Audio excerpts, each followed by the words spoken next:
It is 7:30 p.m. on Sunday, October 12th, 2025, and I just left a voicemail for the Greenville Group regarding the fact that their paid career criminal and reported professional harasser, Jasmine Irizarry, has been continuously using a directed energy device to electronically harass me, not just over the last couple of hours while I've been sitting here trying to get work done on my laptop, but over the last couple of days, presumably based on surveillance footage that she is receiving and has knowledge of my personal activities as I engage in them in the privacy of this living space. Jasmine Irizarry has made multiple written comments under her real name in previous posts on my YouTube channel, claiming that she is getting paid a lot of money to use a directed energy weapon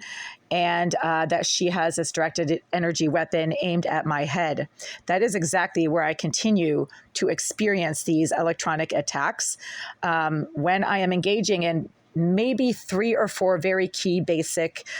personal activities in the privacy of this living space that always seem to trigger Jasmine Irizarry very predictably into utilizing her directed energy weapon to harass me when I'm engaging in these personal and private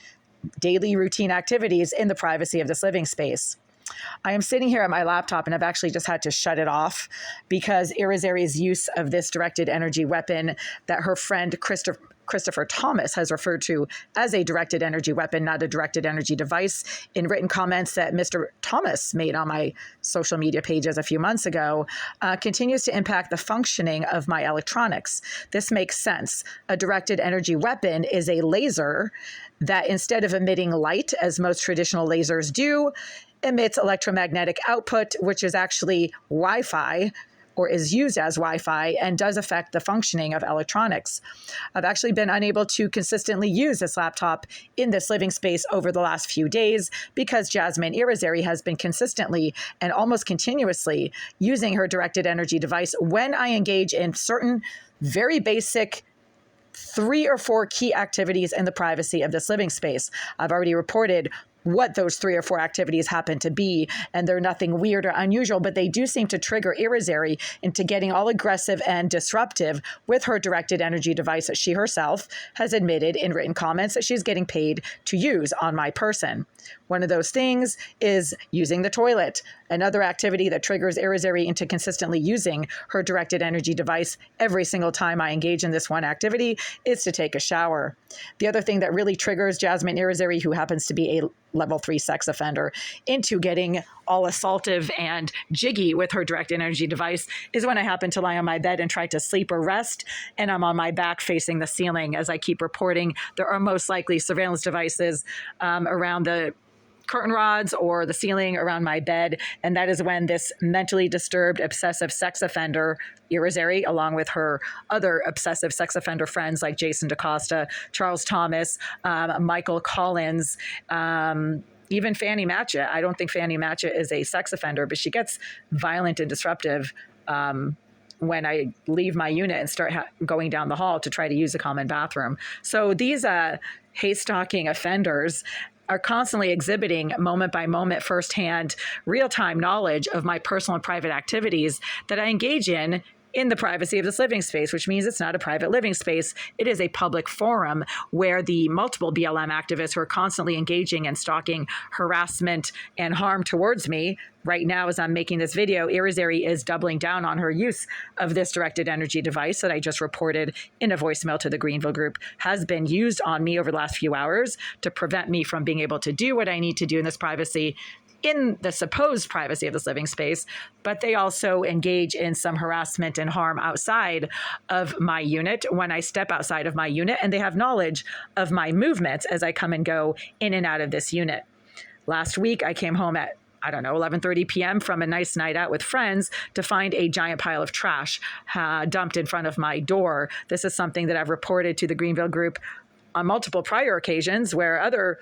piles of trash had been left in front of my door, courtesy of the BLM activists in this building. And I'm going to name names: Fanny Matchett, Jasmine Irizarry, Charles Thomas, although he doesn't live in this building, he lives in the building across the street, Michael Collins, who presumably still lives in this building. Who else? Oh, Jason DaCosta, the pedophile sex offender who has a thing for little girls, who up until recently was housed in Unit 88 directly behind this wall. And Mr. DaCosta kept telling me he was going to kill me and would try to break down my door. And there was no action on the part of the Greenville group regarding Mr. Thomas's violent attacks and threats to my safety in person until the police got involved. The Greenville group are the ones who are paying and sponsoring these professional harassers and career criminals to engage in so-called activistic activities towards tenants that the Greenville group, namely Alex Kritnik, the property owner, Oleg Elisayev, the property manager, I'm going to say his name again, Oleg Elisayev, the property manager, who claims that Jasmine Irizarry is a talented hacker and has bragged on multiple occasions in verbal comments that he has made to me that she's a talented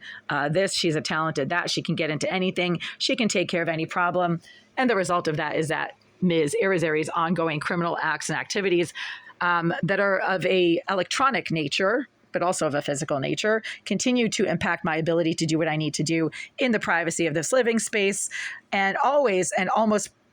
exclusively occur when I engage in the same exact 3 or 4 very basic daily activities that I need to do in the privacy of this living space that seem to trigger Irizarry, the sex offender, into getting violent and aggressive with her directed energy device, which she is doing right now. While I've been sitting at this table over the last 2 hours trying to complete some work-related obligations, Irizarry has very predictably once again resumed her use of a directed energy device to electronically harass me while I've been engaging in my work-related activities. So that, she's obviously acting on behalf of the Greenville group, who do not want me to be able to pay my rent, who do not want me to live here, and therefore they engage in the sponsorship of career criminals and professional harassers like Jasmine Irizarry to stop me and prevent me from being able to do what I need to do in a work-related capacity in this living space, and also just in terms of being able to just quietly use a toilet or take a shower or lie on my bed or wash my hands at the sink. Those are all basic activities that trigger Jasmine Irizarry into continually using that directed energy device when I engage in those 3 or 4 basic activities. Another thing that Irizarry seems to get triggered by is when I use my laptop to engage in work-related obligations, and then the laptop also stops being able to function or does not function properly, and I have to shut it down, which is what just happened. So again, it's 7:30 p.m. on Sunday, October 12th, 2025. I just left a voicemail for the Greenville group regarding the multiple points that I just mentioned, and the voicemail was not as long as this video.